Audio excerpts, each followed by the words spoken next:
एक बौद्ध भिक्षु और उनका एक शिष्य एक जंगल में कुटिया बनाकर रहा करते थे। बौद्ध भिक्षु अब बूढ़े हो चुके थे और उनका शिष्य एकदम जवान था। बूढ़े बौद्ध भिक्षु एक बहुत ही बड़े ध्यानी व्यक्ति थे। जब वे ध्यान करने बैठते थे तो 2-3 दिन तक ध्यान ही करते रहते। उन बूढ़े बौद्ध भिक्षु के पास बहुत ही अनोखी शक्ति थी कि वो ध्यान की अवस्था में भविष्य को देख सकते थे। एक दिन जब वो ध्यान कर रहे थे तो उन्होंने देखा कि आज से 8वें दिन उनके युवा शिष्य की मृत्यु हो जाएगी।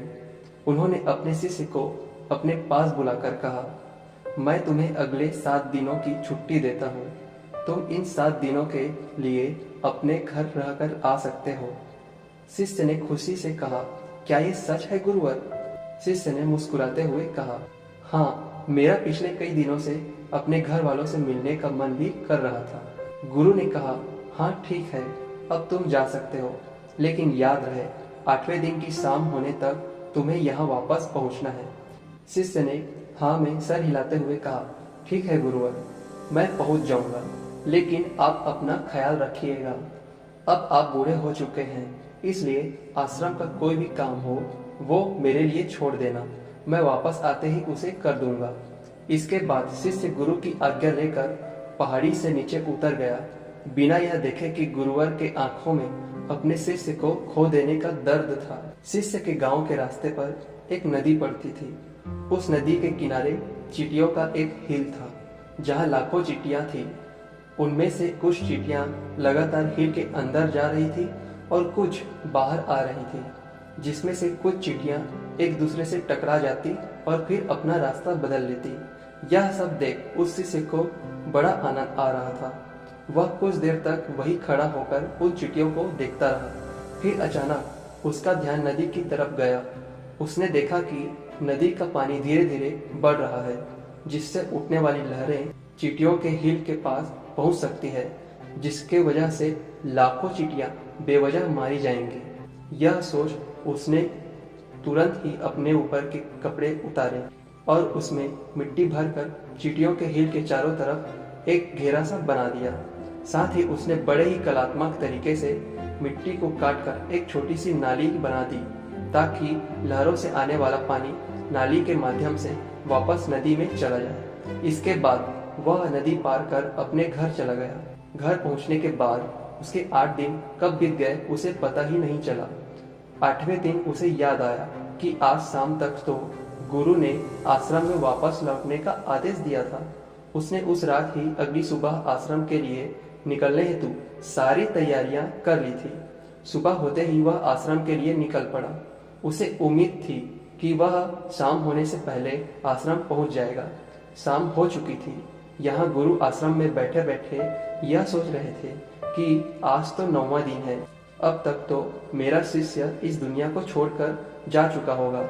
वो इस बात से बहुत दुखी थे कि वो मरने से पहले आखिरी बार अपने शिष्य को देख ना सके। गुरु बैठे हुए ये सब सोच ही रहे थे कि उन्हें दूर से एक इंसान आता हुआ दिखाई दिया। उन्होंने ध्यान से देखा तो वो चौंक गए कि अरे, ये तो मेरा शिष्य है।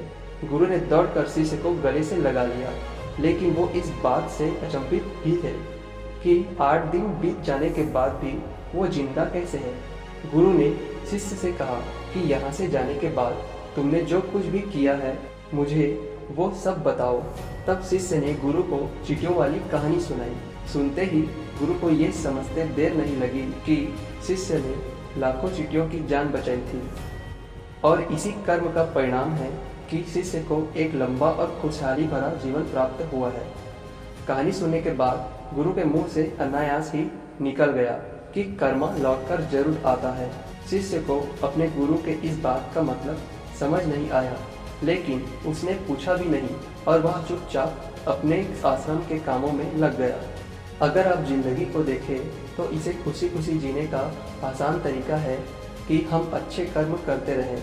इस कहानी की तरह ये जरूरी नहीं है कि अच्छे कर्म हमारी उम्र को लंबा ही करेंगे, लेकिन इस बात की गारंटी है कि हमारे अच्छे कर्म हमारी ज़िंदगी में आने वाले दुख और परेशानियों को कम जरूर कर देंगी।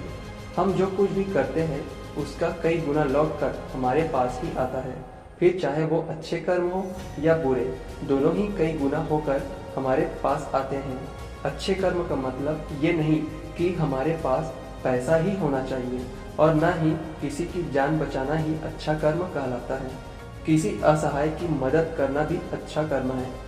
किसी भी मोटिवेटेड इंसान को मोटिवेट करना भी अच्छा कर्म है।